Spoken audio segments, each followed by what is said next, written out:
Alors, bonjour. Je ne sais pas si... Je crois que ça a démarré.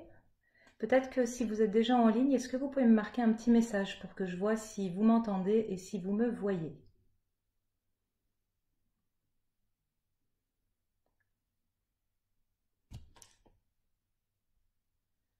Alors, pour le moment, j'ai personne qui se manifeste. Alors, soit je suis toute seule, soit vous ne m'entendez pas, soit vous ne voyez pas.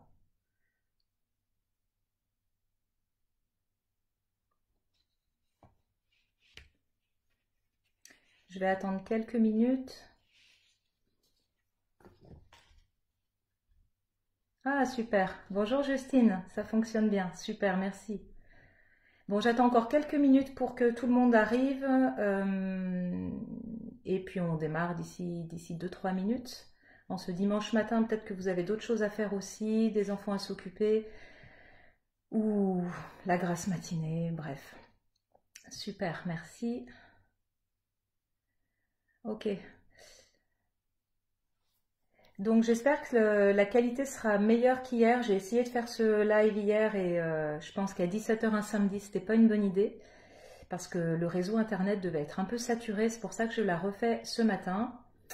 Euh, et puis ensuite, la vidéo sera disponible sur ma page, enfin sur la chaîne YouTube que j'ai créée, si vous voulez la revoir ou la diffuser, ce sera avec plaisir. J'attends encore voilà, 1 minute et puis je vais démarrer. Bonjour, bonjour à ceux qui nous rejoignent.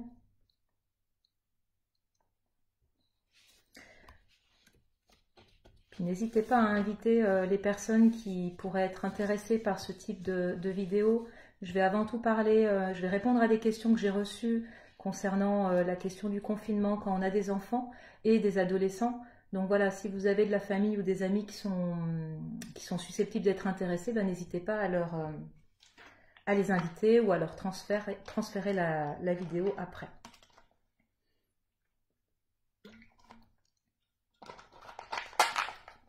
Bon.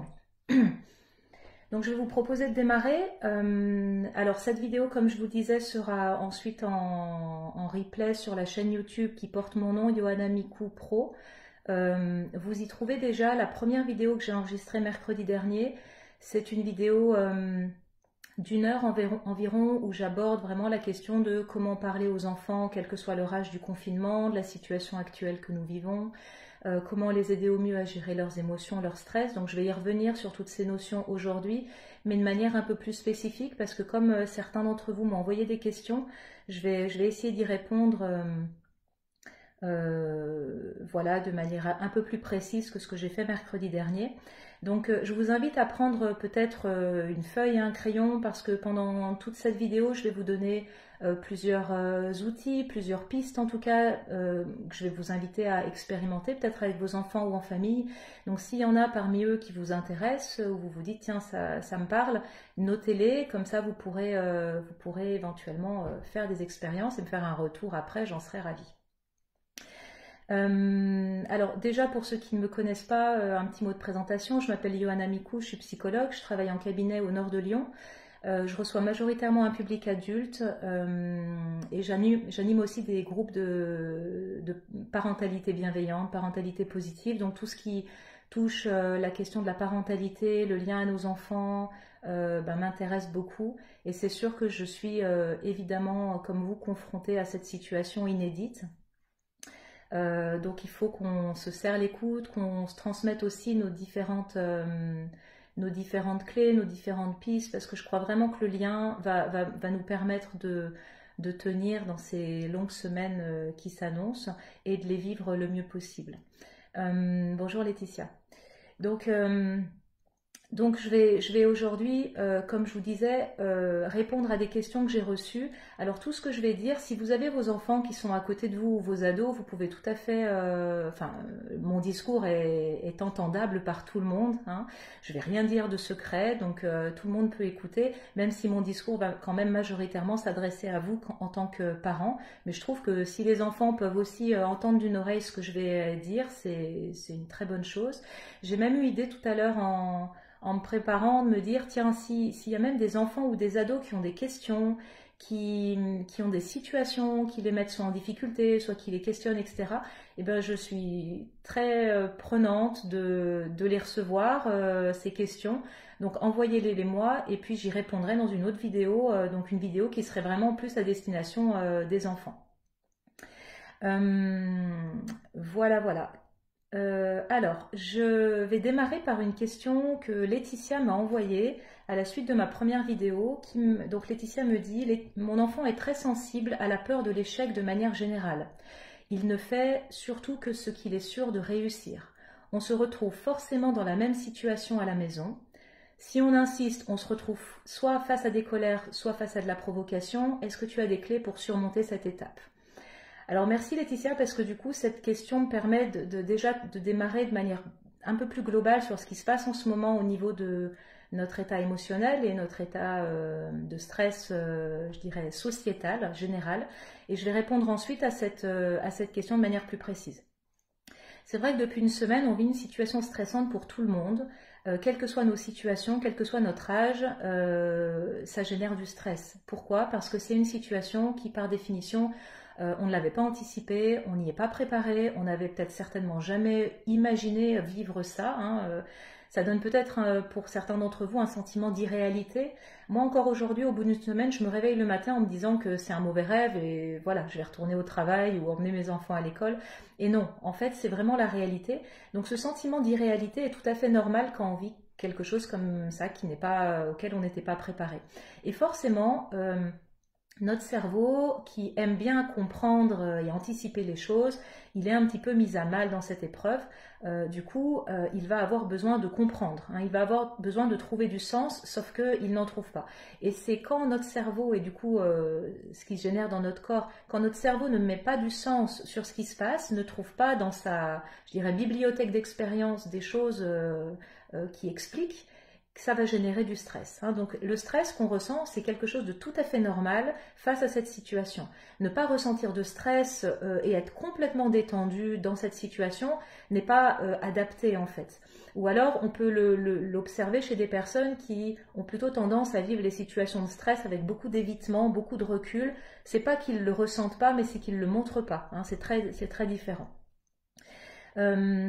Donc en fait, cette situation de stress va encore plus être sensible pour des enfants qui sont anxieux, je dirais à la base.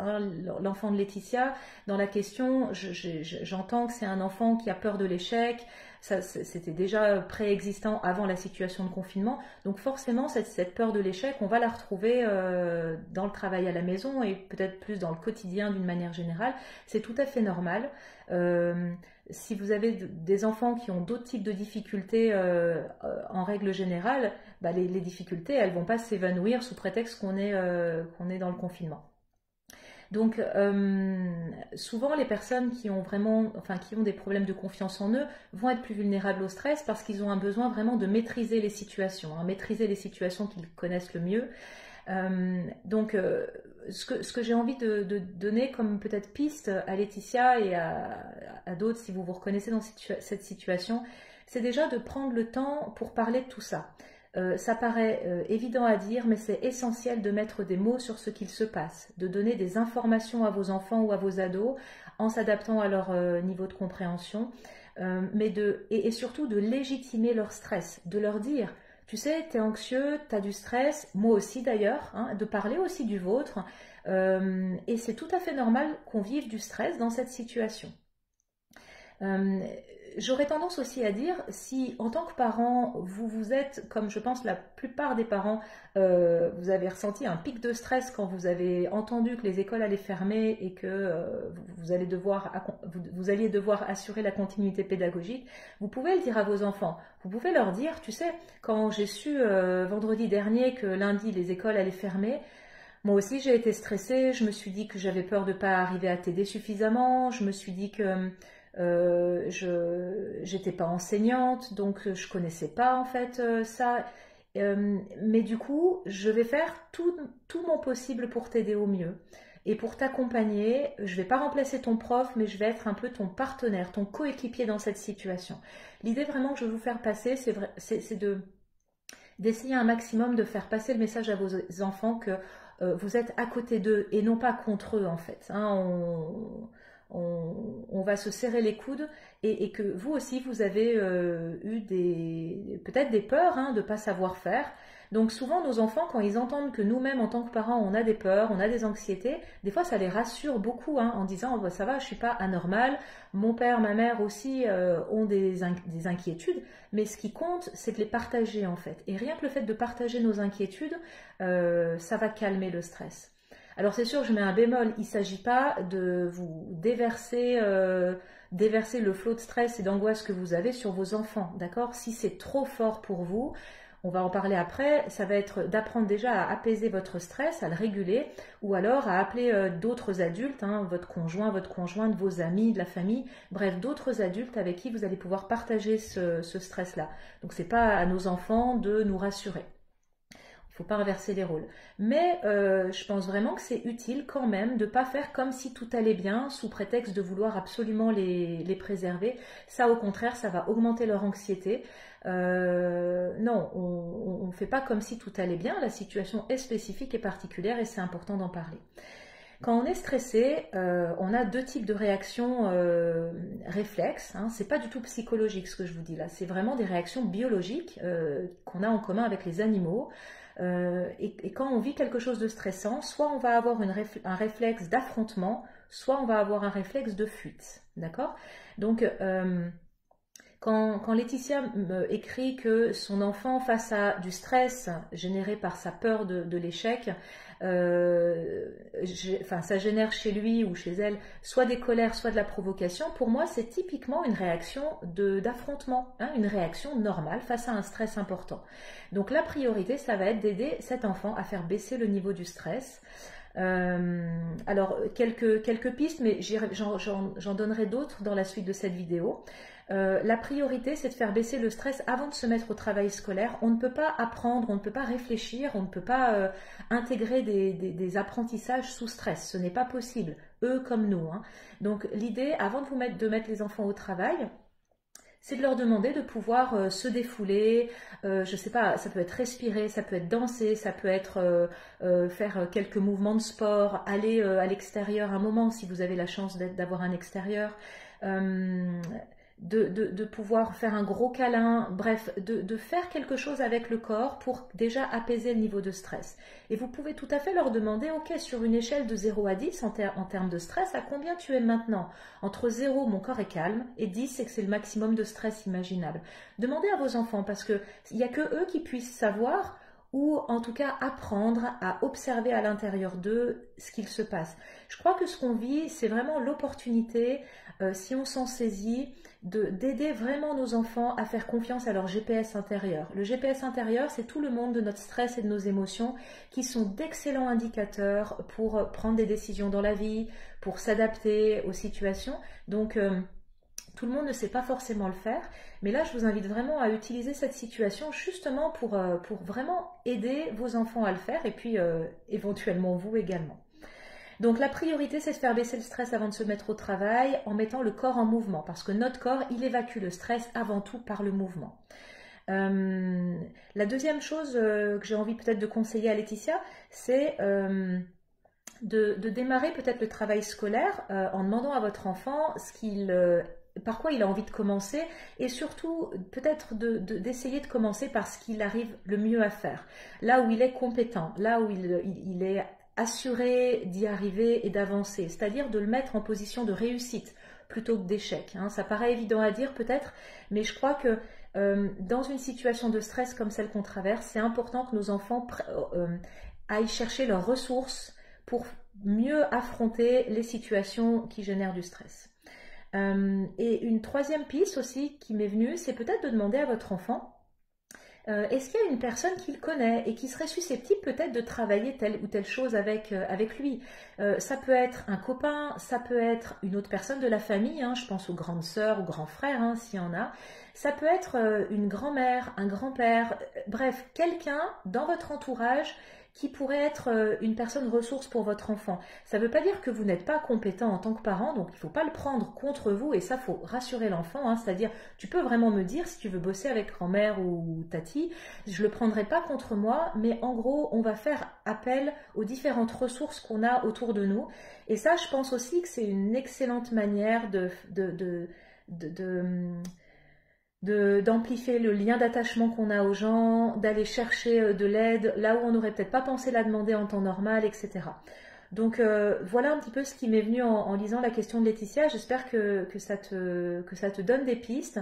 Et puis voilà, n'hésite pas à nous tenir au courant de comment ça se passe pour ton enfant.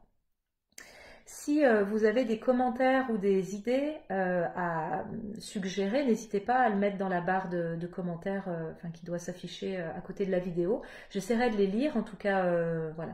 Je suis en train d'en prendre connaissance et si jamais il y a des suggestions, des idées ou même des questions nouvelles, n'hésitez pas à les poser, j'essaierai d'y répondre. Alors, une autre question qui m'est venue de Fabien qui me dit comment faire quand nous avons plusieurs enfants d'âge et donc de niveau scolaire très différents car ils demandent tous une attention en même temps. Alors ça, encore une fois, c'est tout à fait normal. Pardon, j'ai mon œil qui pleure, mais c'est pas la situation, c'est juste mon œil. Alors là, pour le moment, c'est des questions relatives à la scolarité. Ensuite, j'aborderai d'autres types de questions. Mais la question, effectivement, de fratrie avec plusieurs âges, plusieurs niveaux différents, forcément se pose. Surtout, je pense aux parents solo ou aux parents qui font du télétravail. Bref, la situation va être délicate. Et j'ai envie de vous dire, dans un premier temps, c'est qu'on ne peut pas faire plusieurs choses à la fois.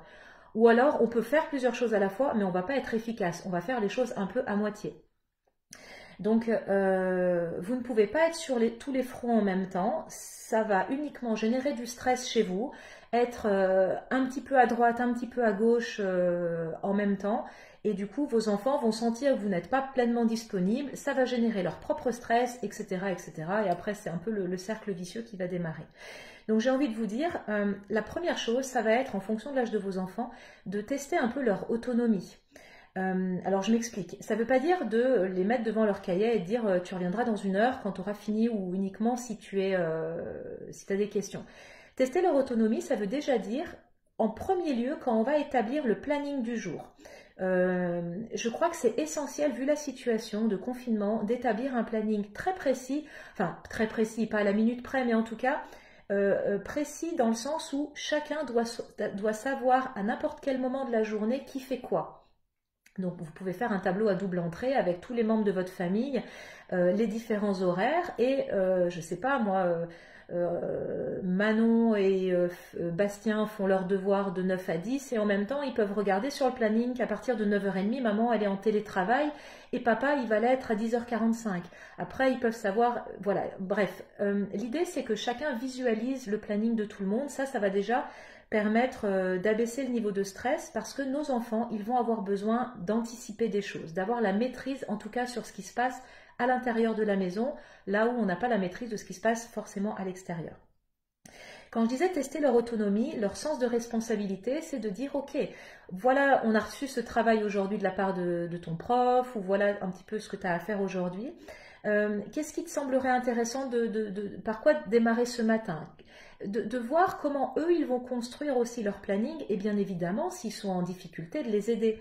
Mais je vous invite vraiment à les laisser peut-être plus que d'habitude prendre des responsabilités, prendre leur autonomie, parce que forcément, ils vont aborder le travail scolaire différemment s'ils savent que c'est eux qui se sont je ne sais pas, de travailler par exemple l'anglais à ce moment, plutôt que s'ils subissent le fait que vous leur avez dit tu vas démarrer par ton anglais à tel moment. Donc la finalité est la même, c'est de faire l'anglais, mais la manière de l'aborder va être différente. Voilà. Une autre idée, c'est que si vous êtes 2 parents à la maison, je vous invite à ne pas vous occuper d'un même enfant à 2 en fait, hein, parce que on a tous notre manière d'expliquer les choses, on a notre manière d'aborder les matières de telle ou telle façon. Donc il ne s'agirait pas de commencer à se disputer avec le conjoint en disant mais non c'est pas ça que je vais expliquer, etc. C'est pas utile pour personne. Donc soit un parent aide l'enfant pendant que l'autre soit s'occupe de lui, hein, soit télétravaille ou fait autre chose, et peut-être que le lendemain on inverse en fait. Ça permet aussi en tant que parent de pouvoir avoir des temps pour soi, pour recharger les batteries parce qu'on en a besoin pendant une journée. Et la dernière idée que j'ai envie de vous transmettre, c'est que, je l'ai un peu dit tout à l'heure, mais l'idée c'est qu'en tant que parents, on est des partenaires et des équipiers par rapport à nos enfants. On n'est pas le prof ou le surveillant qui va être dans l'injonction de fais ci, fais ça. Je pense que ça sera contre-productif, ça va ne faire que générer des relations un peu de dominant-dominé, hein, prof-élève. L'idée c'est pas celle-ci, c'est vraiment d'instaurer un climat de confiance comme ce que savent extrêmement bien faire les profs qui ont des bonnes relations avec leurs élèves, hein, c'est d'être partenaire plutôt que surveillant. Voilà. Alors, je continue. J'ai eu une question de Dalila qui me disait « Je suis très anxieuse à l'idée de ne pas aider suffisamment mes enfants. J'ai peur qu'ils soient en retard quand ils retourneront à l'école. » Alors, je vais redire un peu mon message principal général, mais je crois que si tout le monde peut l'inscrire en gros et le coller sur le frigo ou l'avoir vraiment en tête tout du long de ces semaines de confinement, c'est vraiment chacun fait comme il peut, du mieux possible, adulte comme enfant. Et c'est pas parce qu'on fait comme on peut qu'on va faire moins bien ou moins en quantité. Je crois vraiment que l'idée de faire du mieux qu'on peut et de le dire, de l'énoncer à tout le monde, c'est de pouvoir abaisser notre niveau de stress, d'abaisser notre niveau d'exigence. Et à partir de là, quand je suis moins stressée, je peux être beaucoup plus efficace dans ce que je fais.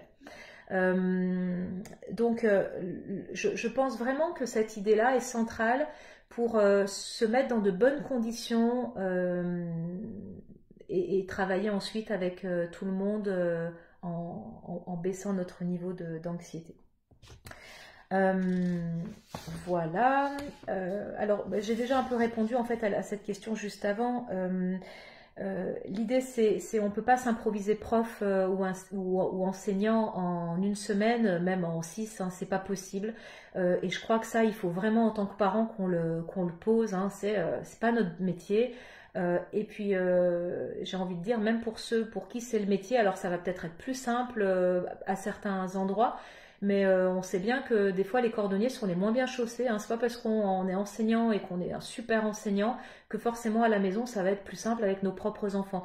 Donc je crois qu'on est un peu tous dans le même bateau. L'idée c'est de se dire on fait tout ce qu'on peut et de faire alliance avec nos enfants pour que eux avancent à leur rythme aussi en se mettant le moins de stress possible.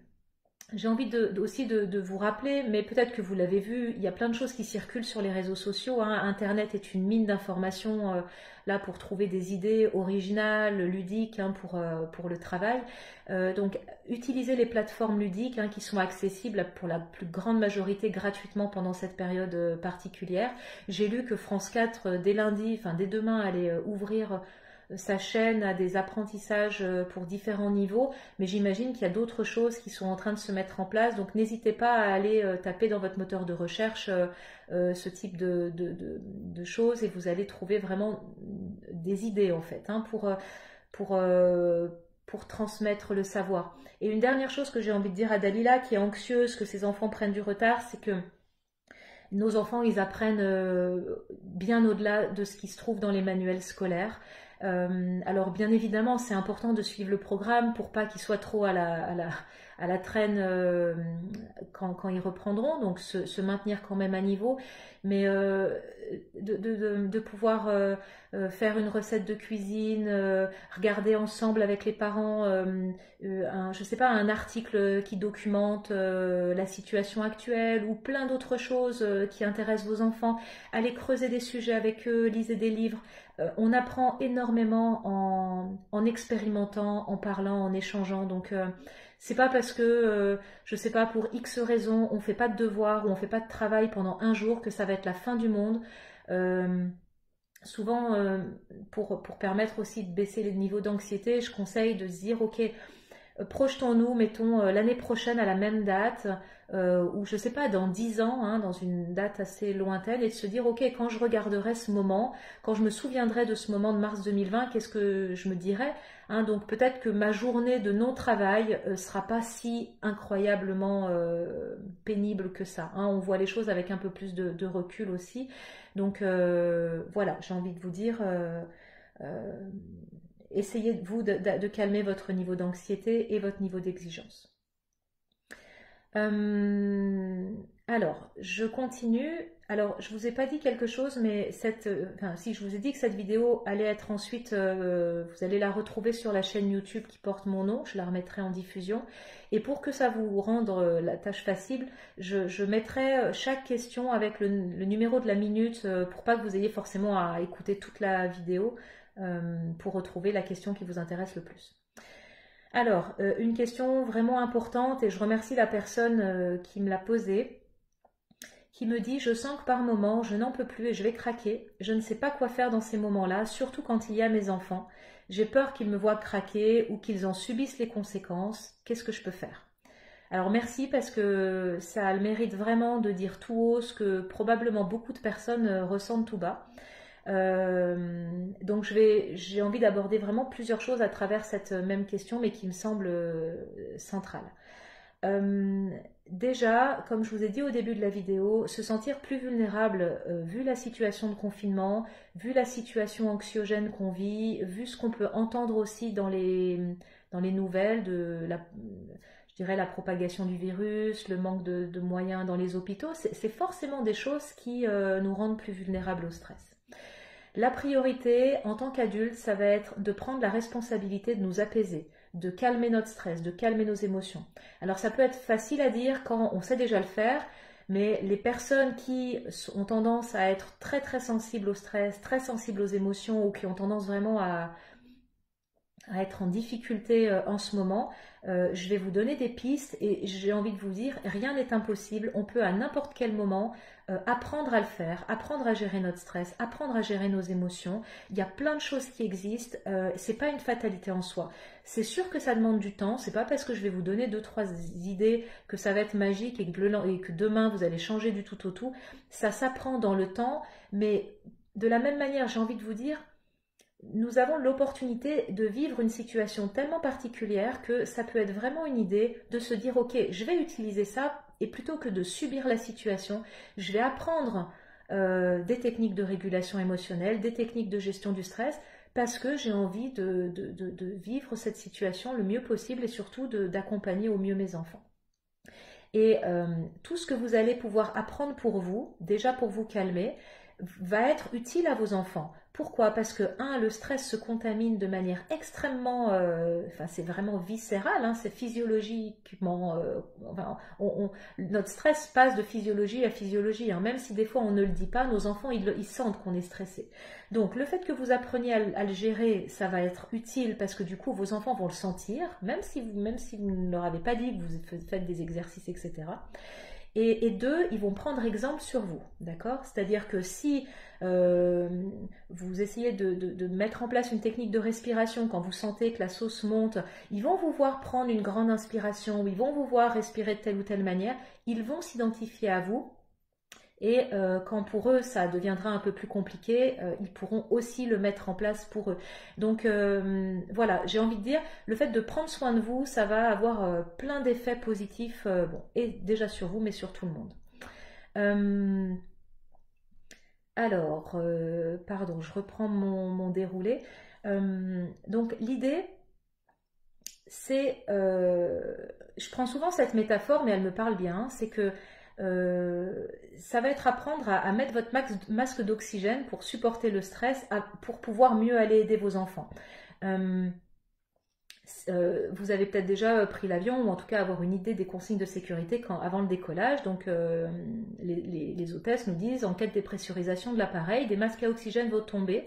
D'abord vous les appliquez sur vous, et ensuite vous allez aider les personnes qui en ont le plus besoin. Donc c'est exactement la même chose qu'il faut faire en cas de montée de stress ou montée d'émotion chez un parent. D'abord je vais me calmer, et ensuite je vais pouvoir aller aider mes enfants. Sinon c'est un non-sens. On a tous ce qu'on appelle une fenêtre de tolérance émotionnelle, c'est-à-dire une zone dans laquelle, hop, voilà, une zone dans laquelle nos émotions vont évoluer au fur et à mesure de la journée en fonction de ce qu'on vit. C'est normal, on fonctionne tous de la même manière. Si mon environnement est plutôt calme, il y a de fortes chances que je sois un peu plus calme à l'intérieur de moi. Et si je suis dans un environnement stressé, stressant, eh bien, je vais me sentir tendue. C'est-à-dire que ma fenêtre de tolérance aux émotions ou au stress va diminuer et je vais être beaucoup moins tolérante, je vais beaucoup moins supporter le stress ou les émotions. C'est normal, on fonctionne tous de la même manière. Donc l'idée, quand je sens que je sors de ma zone de self-control, ma zone de tolérance émotionnelle, ça va être de faire quelque chose pour apaiser mon stress. La priorité, ça va être de faire une pause, d'accord? Donc ça paraît bête à dire, mais quand on sent que l'agacement ou la tristesse ou la peur ou le stress commence à monter, l'idée, ça va être de faire une pause, et de le dire, de dire écoute, là j'arrive plus à me concentrer, ou là je sens que je perds un peu pied, j'ai du mal à réfléchir, ça c'est un impact du stress. On fait une pause de 5 minutes, d'accord? Faites une pause, sortez de la pièce, allez vous aérer si vous pouvez, ouvrez la fenêtre et respirez, allez boire un verre d'eau. Alors c'est pas folklorique de boire de l'eau, c'est qu'en fait l'eau est quelque chose qui va activer ce qu'on appelle notre système parasympathique, c'est-à-dire c'est le système d'apaisement du corps, du calme. En fait on a deux systèmes qui sont antagonistes, c'est-à-dire on a le système sympathique, c'est le système de stress, ce qui nous permet d'affronter une situation difficile, etc. Et on a le système parasympathique qui nous permet de nous apaiser. Et en fait, l'un ne peut pas aller avec l'autre, c'est soit l'un soit l'autre. Donc quand vous sentez que le système sympathique, le système de stress monte trop, l'idée, ça va être d'activer celui-ci pour vous sentir mieux. Donc faire une pause, prendre de la distance avec ce qui est en train de se passer pour vous apaiser, ça va être une chose. Et le fait de boire un verre d'eau ou de donner à vos enfants de l'eau à boire va permettre d'activer le système parasympathique, d'accord ? Un autre outil qui est extrêmement intéressant, ça va être ce qu'on appelle un outil d'ancrage, de réorientation dans le présent. Quand on est stressé, on n'arrive plus à être concentré dans ce qu'on est en train de vivre, on est embarqué éventuellement par des pensées, par des sensations, des émotions qui nous dispersent du moment qu'on est en train de vivre. Donc ce qu'il va falloir pour un peu lutter contre ça, ou en tout cas pour revenir dans l'ici et maintenant, ça peut être d'utiliser cet exercice-là qui s'appelle le 5-4-3-2-1. Donc ça s'applique de la manière suivante. Vous nommez à haute voix ou dans votre tête, mais à haute voix c'est tout aussi efficace, 5 objets que vous voyez concrètement autour de vous, donc dans votre environnement immédiat, 5 sons que vous entendez concrètement et 5 sensations des points de contact que vous ressentez dans votre corps. Ensuite, 4 objets que vous voyez, 4 sons que vous entendez, 4 sensations que vous ressentez concrètement dans votre corps, 3 objets que vous voyez, 3 sons, 3 sensations, etc., etc. La plupart du temps, on n'a pas besoin d'arriver jusqu'au un objet, un son, une sensation, parce que c'est un exercice qui est tellement efficace qu'au bout de quelques secondes, j'ai pu me réorienter dans l'ici et maintenant et un peu reprendre mes esprits en fait, revenir un peu dans ma fenêtre de tolérance émotionnelle.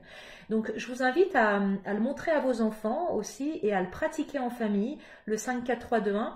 Vous pouvez vous entraîner en dehors des situations de stress important pour déjà vous familiariser avec cet outil, mais c'est un excellent outil. Moi je l'apprends à toutes les personnes que j'accompagne qui ont des crises de panique, des attaques de panique, des crises d'angoisse, parce que c'est extrêmement efficace pour revenir vraiment dans l'ici et maintenant sécurisé. Et un autre outil moi, que j'apprends aussi à tout le monde, c'est ce que j'appelle la respiration anti-panique. Alors, c'est vraiment un type de respiration particulier pour envoyer une énorme commande à notre cœur de freiner parce que notre cœur s'emballe. Parce que faire des crises de panique, c'est extrêmement impressionnant. Bon, alors le cœur s'emballe, on a chaud, on est confus, on n'arrive plus à réfléchir, on a l'impression des fois qu'on va pas s'en sortir. Donc c'est extrêmement paniquant, perturbant. Il va rien se passer de tout ça, c'est juste qu'il faut absolument aider notre corps à se calmer. Et ce type de respiration est très efficace, et je vais vous le montrer, parce que ça va provoquer une pression au niveau du thorax qui va envoyer au cerveau l'information qu'il faut vraiment appuyer sur le frein pour s'apaiser. Alors ça se pratique de la manière suivante. Il faut inspirer par le nez pendant 3 secondes, ensuite retenir notre respiration pendant 4 secondes, comme de l'apnée, et expirez le plus doucement possible, 5 secondes par la bouche. L'idée de cette respiration, c'est vraiment de porter le focus sur l'expiration. Parce qu'en fait, quand on est stressé, c'est pas tant de respirer, c'est pas tant d'inspirer qui compte, c'est surtout d'expirer. Parce que c'est l'expiration qui va activer, qui va déclencher notre fameux système parasympathique, c'est-à-dire notre système de frein en fait, hein, de frein à l'emballement cardiaque. Donc, je vous montre, donc on inspire 3 secondes, vous pouvez le faire avec moi pour vous entraîner. On inspire 3 secondes en comptant, en comptant par le nez. On inspire 3 secondes par le nez en comptant dans notre tête. Donc, on y va, on inspire, 1, 2, 3. Vous bloquez, 1, 2, 3, 4. Et vous expirez par la bouche, 4, 5, 4, 3, 2, 1. Voilà.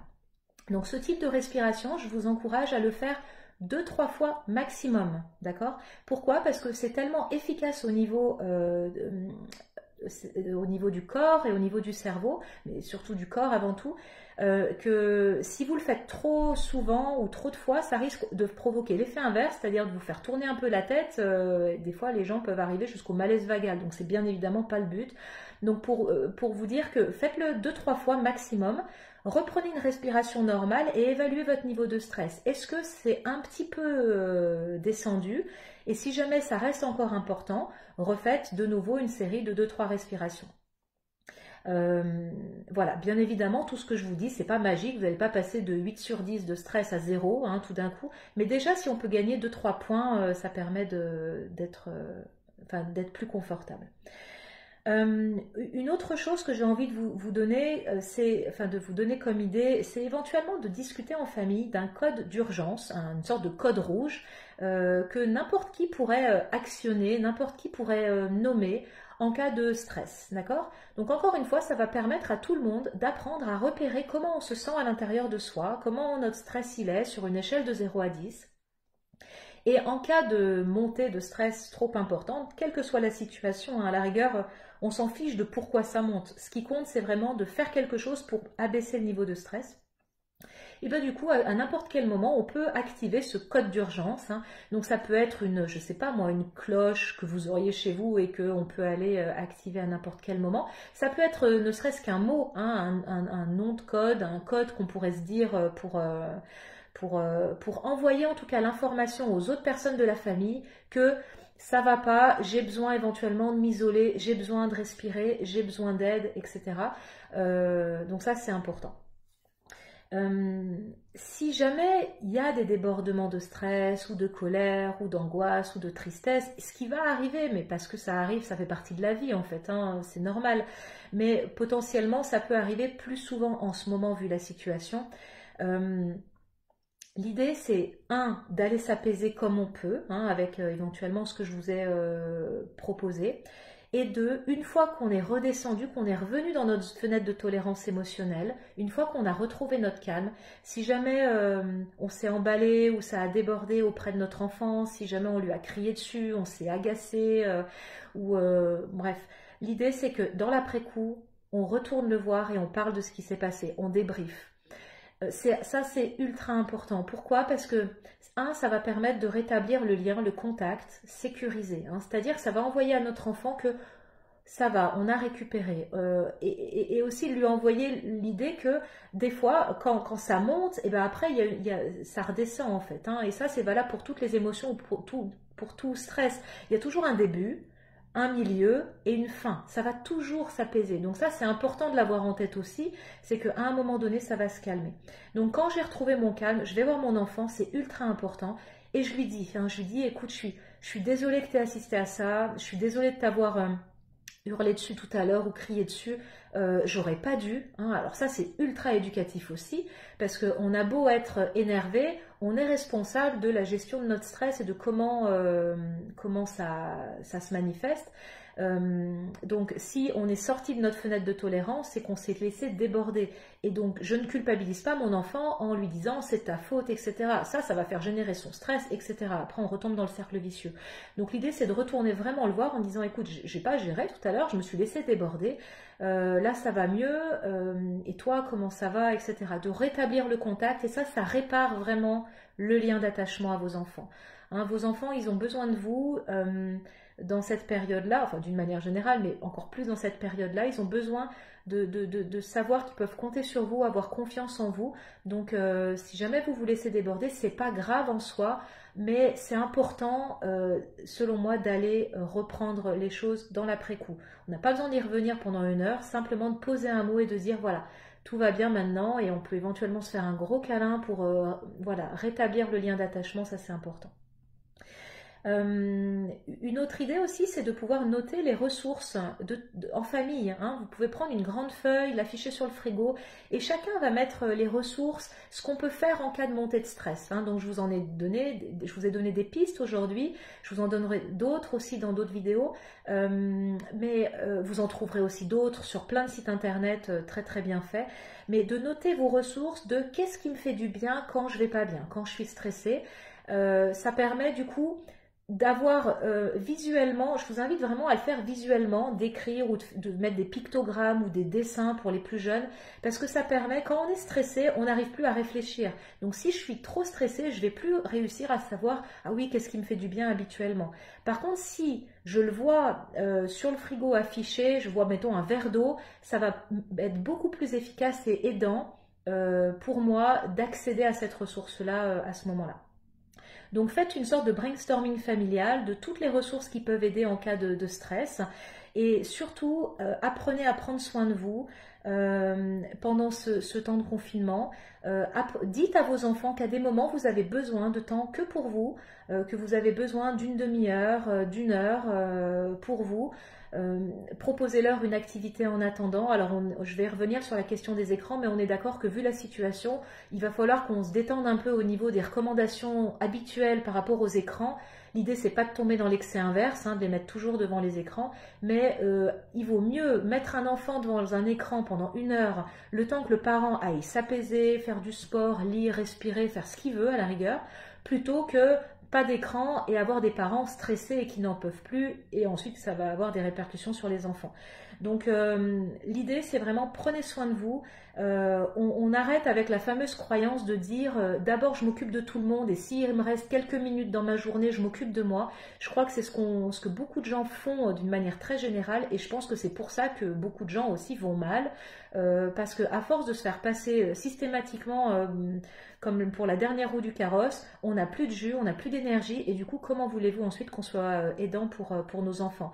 Donc là, c'est vraiment aussi profiter de cette situation pour dire je vais aussi apprendre à faire le contraire, l'inverse que ce que j'ai peut-être déjà toujours fait, ou peut-être que ce qu'on m'a appris à faire dans mon éducation. C'est de dire, quand je sens à l'intérieur de moi que voilà, je suis sur la réserve, eh ben, je fais une pause, je le nomme et je m'apporte ce dont j'ai besoin. D'accord? Donc ça, c'est extrêmement important.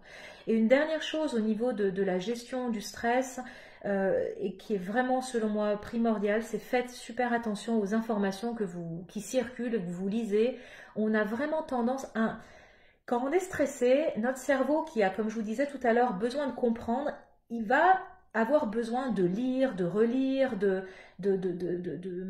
passer de page Facebook en page Facebook ou de truc YouTube en truc YouTube pour aller à la recherche de l'information. Cette espèce de cerveau en boucle, comme si on était un peu hypnotisé par les informations, et on peut le remarquer des fois, on n'arrive pas à décrocher, ça c'est vraiment un impact du stress. Donc plus vous allez lire des informations, plus finalement ça va entretenir votre anxiété, plus ça va éventuellement aussi la faire augmenter. Donc j'ai envie de vous dire, ménagez-vous peut-être 1 ou 2 moments dans la journée où vous vous tenez informé, et je vous incite vraiment à aller sur des sites factuels, des sites solides en fait, hein, et d'éviter vraiment les fils d'actualité qu'on trouve de partout. C'est difficile, hein, parce que vraiment on en trouve de partout, mais parce que ayez bien conscience que ça c'est un peu comme BFM TV qui tourne en boucle à la télé. Ça c'est terrible pour des cerveaux qui sont déjà stressés, ça ne fait qu'envenimer, qu'entretenir et qu'augmenter notre niveau de stress. Donc coupez les écrans, surtout si vous avez des enfants, coupez les radios, ne mettez pas les informations auprès de vos enfants. Ils ont un cerveau en construction qui est aussi d'autant moins, qui est beaucoup plus vulnérable, qui fait beaucoup moins la part des choses que nous, et qui voilà, a préservé vraiment le maximum. Voilà. Je vais passer à une autre question qui m'a été posée par Hélène qui me demandait comment savoir si mon enfant vit bien cette situation, quels signes doivent m'alerter et si la situation dure, comment l'aider à aller le mieux possible. Alors ça c'est vraiment une question intéressante parce que ça va me permettre de faire une sorte de récapitulatif des différents signes qui peuvent vous alerter, mais encore une fois, ce sont des signes qui peuvent être tout à fait normaux au vu de la situation, d'accord? Donc je vais vous les donner, mais si vous reconnaissez vos enfants, ne paniquez pas pour autant, d'accord? Alors, les signes qui peuvent alerter, j'ai envie de vous dire d'une manière générale, ça va être tous les signes qui ne sont pas normaux dans les attitudes ou les comportements de votre enfant. Vous êtes les mieux placés pour connaître vos enfants. Donc si depuis une semaine ou depuis quelques jours, vous remarquez des choses qui sont inhabituelles, c'est probablement un signe de stress qui se manifeste de telle et telle manière. Dans les signes qu'on retrouve la plupart du temps, ben, on a des émotions exacerbées, plus de stress, plus de tristesse, plus de colère, plus de pleurs, hein, plus d'agressivité. Ou au contraire, et ça j'attire aussi votre attention dessus parce que parfois ça peut passer plus inaperçu, pas de signe du tout. C'est-à-dire que votre enfant, c'est vraiment comme si de rien n'était, comme si ça ne changeait rien du tout, il pose jamais de questions. Alors, peut-être qu'il va bien, on est d'accord. L'idée, c'est pas de trouver des problèmes là où il n'y en a pas. Mais je vous invite quand même, si c'est le cas, à aller voir votre enfant et à juste lui demander comment il vit cette situation.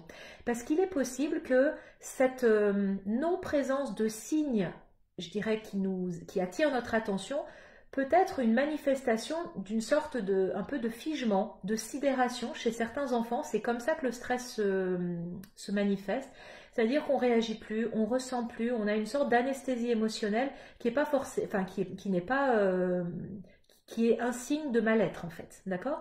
Donc en gros, soit vous voyez des émotions exacerbées, soit vous n'en voyez pas du tout et même vous trouvez que c'est même bizarre. Et c'est ça, cette espèce d'intuition de c'est bizarre, ils n'en parlent jamais, etc.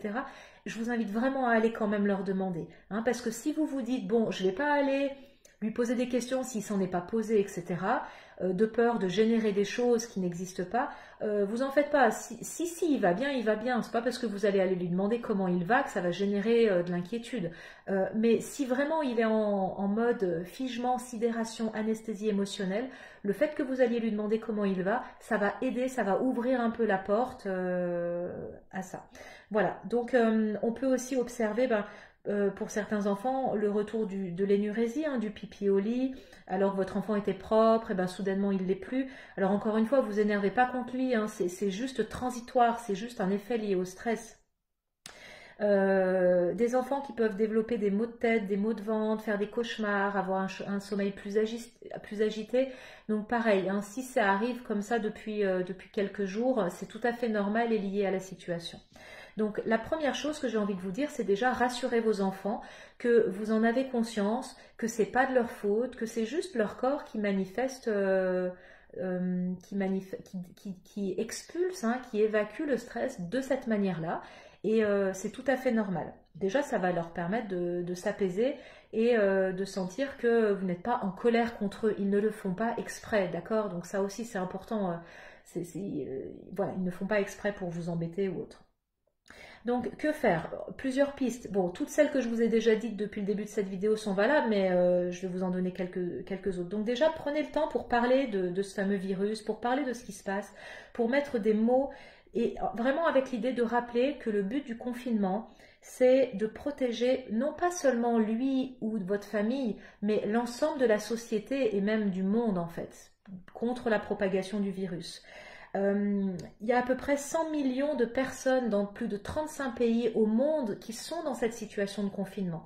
Donc le fait de pouvoir remettre aussi, même si ces gros chiffres ne parlent pas forcément aux enfants plus petits, mais de remettre cette situation qu'on vit individuellement dans une perspective sociétale, dans une perspective mondiale, permet aussi d'aider à relativiser en disant, bon, certes, je m'ennuie, certes, j'aimerais voir mes copains, j'aimerais sortir, etc. mais en même temps, c'est extrêmement important de respecter ces consignes pour que cette situation dure le moins longtemps possible, hein, même si pour le moment on ne sait pas, mais en tout cas que c'est vraiment un acte citoyen à l'échelle mondiale et pas uniquement à une petite échelle de notre famille ou de notre ville. Répondez aux questions de vos enfants de manière factuelle, d'accord? J'ai envie de vous dire, déjà, demandez-leur qu'est-ce que tu sais de la situation, qu'est-ce que tu as compris. Allez vérifier leur niveau d'information parce que en fonction de ce qu'ils peuvent, pour les plus grands, je parle lire ou voir hein, sur les réseaux sociaux, ils peuvent vraiment tomber sur des informations qui vont les effrayer ou qu'ils ne vont pas comprendre. Donc, essayez déjà de voir quel est leur niveau d'information et apportez-leur des informations factuelles. Allez chercher avec eux les réponses sur Internet. Partagez ce moment-là, discutez-en avec eux. Je pense que c'est une très très bonne manière, un, de partager un moment ensemble, deux, de les aider aussi à faire la part entre le vrai, le faux, d'aller chercher sur des sites sérieux, etc. Donc ça peut être très pédagogique en soi. Permettez-leur de s'exprimer, alors que ce soit par des échanges comme ça verbaux, mais on peut aussi imaginer une sorte de carnet de bord, hein, un petit carnet, mais qui sera que pour eux. Hein. L'idée, c'est pas de corriger les fautes d'orthographe, sinon ils vont vite arrêter d'écrire, mais de les encourager à noter quelques phrases quand ils le veulent sur comment ils vivent la situation, comment ça évolue, comment ils occupent leur journée, parce que ça pourrait être potentiellement un très bon, ça pourrait être un souvenir intéressant de garder de cette expérience particulière et unique. Et aussi, ça permet d'extérioriser pour des enfants qui ont du mal à verbaliser avec des mots. Ça peut être de l'extérioriser par l'écrit ou sur ce carnet, ils peuvent faire des dessins aussi de ce qu'ils vivent, de la situation. Donc ça, c'est une autre piste intéressante.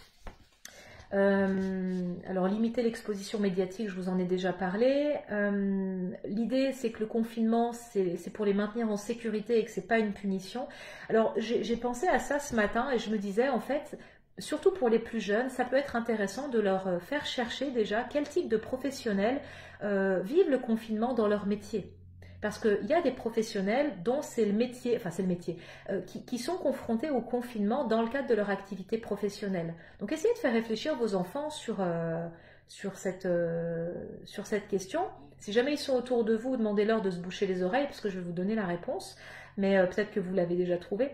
Mais c'est vrai que les astronautes ou les sous-mariniers sont des personnes qui, dans leur quotidien, vivent avec le confinement. Donc ça peut être intéressant d'aller avec vos enfants chercher des informations dans des documentaires, dans des trucs comme C'est pas sorcier, dans des bouquins, sur internet, sur des documentaires, sur comment ça se passe le confinement quand on est sous-marinier, comment ça se passe quand on est astronaute, au-delà du fait d'aller chercher les ressources qu'utilisent ces personnes dans le cadre de leur fonction. Ça peut être une grande source d'apprentissage pour vos enfants. Donc voilà, je pense que ces professionnels ont beaucoup de choses à nous apprendre et vos enfants vont voir, peut-être vous aussi, vous allez apprendre que dans une station spatiale ou dans un sous-marin, il y a des espaces, effectivement, les professionnels font du sport, lisent, voilà, ont des moyens de communication et voilà. Donc aller chercher de la ressource chez des personnes qui les utilisent dans leur quotidien. Dites vraiment à vos enfants que s'ils sont débordés par une émotion, c'est tout à fait normal et qu'ils ont le droit, tout comme vous, d'accord? Partagez des outils de gestion du stress en fonction de leur âge. Donc la respiration, le fait de se mettre en mouvement, de dessiner, les câlins aussi, vraiment user et abuser des câlins quand c'est possible. Prenez-vous dans vos bras. Alors pourquoi? Parce que tout simplement quand on est en contact physique avec des gens, ça génère, hein, ça déclenche une production d'ocytocine, hein, c'est l'hormone de l'attachement, l'hormone du bien-être. Et en fait, quand on a de l'ocytocine qui arrive dans notre corps, ça fait baisser notre niveau de cortisol, notre niveau de stress. Hein, si j'ai trop d'hormones de stress, j'ai plus d'ocytocine. Donc tout ce que vous allez pouvoir partager avec vos enfants, les prendre dans vos bras, les rassurer, partager des jeux, des activités, ça va faire monter leur ocytocine et du coup, ils seront moins stressés. Et s'ils sont moins stressés, ils seront dans de meilleures dispositions avec vous et du coup, vous serez mieux, etc. etc. Et là, on passe sur quelque chose de beaucoup plus vertueux. Je m'étais dit 1 heure maximum, donc il me reste à peu près 10 minutes et ça va me permettre de terminer et peut-être de voir s'il y a des questions enfin, juste après. Oui, une autre chose vraiment essentielle que j'ai envie de vous dire, c'est maintenez vraiment des contacts avec l'extérieur. Euh, je- Vraiment, ce qui est central, c'est que on est des êtres sociaux. On ne peut pas vivre seul et isolé des relations. Donc, nos enfants, mais aussi nous, on a besoin d'être en lien avec les autres. Un des plus grands facteurs de stress, c'est l'isolement. Donc, soyez en contact, faites des apéros par Skype ou des jeux de société par Skype.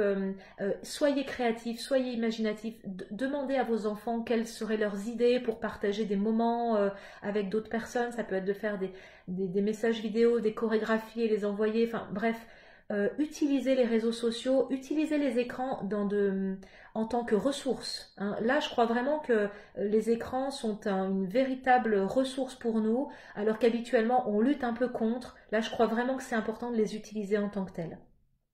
Le plus important aussi pour les enfants, qui plus est les enfants petits, mais j'ai envie de dire pour tout le monde, hein, c'est d'établir une routine quotidienne, hein. Le fait de savoir ce qui va se passer dans les prochaines heures permet vraiment d'apaiser le niveau de stress. Donc ça, c'est important. Et de sortir dès que possible. Alors bien sûr, hein, les gens qui ont la chance d'avoir un jardin, bah, sortez le plus possible. Ou alors sur votre balcon, faites des pique-niques sur votre balcon. Voilà, utilisez votre balcon. Ou alors, ne serait-ce que si vous n'avez pas la chance d'avoir un extérieur, ouvrez les fenêtres, hein, respirez. En tout cas, faites entrer l'air dans votre chez vous. Alors, une dernière question qui m'a été posée, c'était la suivante. J'ai un enfant unique à la maison qui n'a pas de frères et sœurs. Il dit souvent s'ennuyer, trouve le temps long. Je me demande si cette situation de manque de liens sociaux aura des conséquences sur lui. Alors, j'ai envie de vous dire, rassurez-vous, déjà, il est pas en manque de lien parce qu'il est avec vous. D'accord? Donc, votre enfant n'est pas seul, il est avec vous en lien. C'est sûr qu'il n'y a pas les copains qui sont là au quotidien, comme quand on va à l'école, mais d'une manière générale, on sait que sur une courte durée, et même si la situation dure plusieurs semaines, à l'échelle d'une vie, c'est une courte durée. Si cette situation est transitoire, il faut les rassurer là-dessus, il ne va pas avoir de conséquences sur le long terme. C'est sûr que si vous avez un enfant qui est anxieux, qui a besoin de moments de partage, etc., ça va être peut-être difficile à vivre pour lui, mais du coup, imaginez avec lui comment rentrer en contact avec ses copains d'une autre manière. Parce que ça va vraiment dépendre de l'âge. C'est sûr que les ados, ils ont la chance d'avoir les réseaux sociaux qui permettent de rester en lien. Donc là aussi, je pense que c'est primordial de maintenir les liens des ados avec leurs copains, de faire des travaux de groupe pour travailler, de faire des visioconférences pour échanger, etc. Et je trouve que ça peut être aussi une idée d'essayer de trouver un planning de rendez-vous pour qu'ils se réunissent aussi avec telle personne ou avec tel groupe de personnes, comme ils se donneraient rendez-vous, je sais pas moi, au square du coin le mercredi après-midi. Parce que le risque, c'est d'être connecté H24 en espérant que quelqu'un se connecte pour être en lien. Donc, pour éviter ça, vous pouvez vraiment en parler avec vos ados et même avec les parents des ados, hein, d'essayer de vous mettre d'accord sur une sorte de rythme et de rendez-vous que vos ados pourront avoir régulièrement. Je pense qu'il faut vraiment plus privilégier la quantité, hein, c'est-à-dire plus de fois, mais peut-être moins long, plutôt que tout le temps et du coup, voilà, d'avoir finalement du temps où on se disperse. Pour les plus jeunes, pour qui des fois les écrans sont quand même beaucoup plus difficiles pour échanger, c'est normal, hein, vous pouvez utiliser les lettres, les mails, les dessins, les messages vidéo, les messages audio pour les envoyer et du coup avoir des réponses en retour. En tout cas, l'objectif, c'est qu'il soit rassuré sur le fait que malgré le confinement, malgré le fait qu'on ne se voit pas, le lien, il perdure. Hein, ça, c'est primordial pour abaisser le niveau du stress. Voilà, donc j'arrive à la fin de ce que j'avais envie de partager avec vous ce matin. J'ai trouvé, enfin, je pioche des idées sur une liste collaborative que j'ai trouvée sur Internet, que je trouve vraiment très bien faite. Ça s'appelle, je vous le mettrai dans la description de la vidéo, Telming. Je ne sais pas si je le prononce bien, ça s'écrit T-A-L-E-M-I-N-G. où vous trouvez, c'est une liste collaborative, donc tous les jours, il y a des nouvelles idées qui sont insérées et c'est classé par thème, c'est-à-dire il y a des podcasts, des idées de lecture, du sport, avec, enfin voilà, des activités manuelles, des tutos pour gérer le scolaire, des films. Et tout ça est regroupé dans cette liste que je trouve du coup assez pratique pour aller piocher ou nous réorienter vers différents sites internet. Concernant les tutos de création, je vous invite à demander à vos enfants s'ils seraient intéressés pour apprendre par exemple à faire quelque chose, à créer des choses, parce que l'idée, ce qui génère aussi du stress, c'est l'impuissance, c'est sentir qu'on fait rien en fait, mais aussi pour nous adultes, hein, de nous sentir utiles et créatifs. Donc n'hésitez pas à essayer d'amener vos enfants sur des tutos de création, parce que vous allez voir que faire quelque chose de ses mains, ça peut être extrêmement rassurant, on peut se sentir fier et ça, ça va faire monter notre taux d'ocytocine. Voilà. Vous pouvez aussi pour finir créer une liste de tout ce que vous aimeriez faire, hein. Vous écrivez ça sur des papiers, vous les affichez. Ça peut être une sorte de réserve d'activités, toutes les activités qu'on aimerait faire, tout ce qu'on aimerait faire dans la maison ou dans l'appartement pour occuper nos journées. Et ça va permettre vraiment de vivre cette situation en la subissant le moins possible. En tout cas, il y a des paramètres qu'on ne peut pas maîtriser, c'est celui du confinement, en tout cas de respecter les consignes. Mais ce qu'on va y faire, ça, on a la possibilité de choisir en fait, soit de subir, soit d'être acteur de ce qu'on fait. Donc je vous invite à lister ensemble tout ce que vous aimeriez faire, que vous n'avez jamais le temps de faire en temps normal pour vous aider. Voilà, et donc mon mot de la fin, ça serait vraiment de vous dire que là on est au début du confinement, ça fait une semaine, c'est normal de ne pas encore avoir trouvé ses repères, c'est normal d'être encore perdu. D'ici quelques jours, je pense vraiment là cette semaine qui arrive va nous permettre de trouver une sorte de rythme, de nous adapter parce qu'on est des êtres d'adaptation, on va trouver des choses qui vont être plus faciles à vivre. Donc ça va aller, j'ai envie de dire, de mieux en mieux, d'accord, au niveau de la situation. Mais si jamais c'était pas le cas, j'aimerais finir là-dessus, c'est vraiment de vous dire ne restez pas seul avec ça. Vous pouvez tout à fait sentir que votre morale décline, que vous êtes de plus en plus stressé, que vous avez de plus en plus de mal à y arriver. C'est pas une fin en soi. L'idée c'est vraiment justement là d'utiliser le lien social, le lien à l'autre pour aller chercher du réconfort, aller parler de votre stress, de votre difficulté, aller chercher du réconfort sur les réseaux sociaux éventuellement, d'entraide en fait, parce que je crois que cette espèce de ressources là qu'on a à travers Internet, à travers ce qui se passe, c'est extrêmement précieux pour apprendre à prendre soin des autres, prendre soin de soi. Et si vous connaissez des personnes qui peuvent être potentiellement en difficulté, ne faites pas la sourde oreille, mettez des mots, dites-leur comment tu vis les choses, etc. C'est extrêmement important de s'entraider les uns les autres. Voilà, voilà. 11h02, j'ai respecté le temps que je m'étais accordé. J'espère que c'est des pistes qui vous ont aidé. En tout cas, merci pour les personnes qui m'ont posé ces questions. Ça m'a permis de réfléchir et d'ordonner un peu ma pensée. J'espère que je ne suis pas allée trop vite. En tout cas, vous pourrez réécouter cette vidéo autant de fois que vous le souhaitez. Si vous pensez qu'elle peut être utile à d'autres, n'hésitez pas à la diffuser. Voilà, vous allez la retrouver là d'ici quelques minutes sur ma chaîne YouTube qui s'appelle Ioana Mikou Pro. Voilà, donc n'hésitez pas et surtout, voilà, si vous avez des nouvelles questions au fur et à mesure du temps que vous vous posez, n'hésitez pas à me les poser alors via ma page Facebook Ioana Mikou Psy. Envoyez-moi un message privé ou mettez-les sur les commentaires. Donc posez-moi vos questions et j'y répondrai. J'aimerais bien faire 2 vidéos par semaine, 2 directs par semaine pour répondre à vos questions. Et l'idée que je vous disais au début de faire aussi une vidéo à destination des enfants ou des ados avec leurs propres questions, leurs propres difficultés éventuellement ou leurs propres ressources, leurs propres partages. Vraiment n'hésitez pas à me les transmettre et je me ferai un plaisir d'y répondre pour eux. Voilà, je vous souhaite de passer un bon dimanche. Prenez bien soin de vous.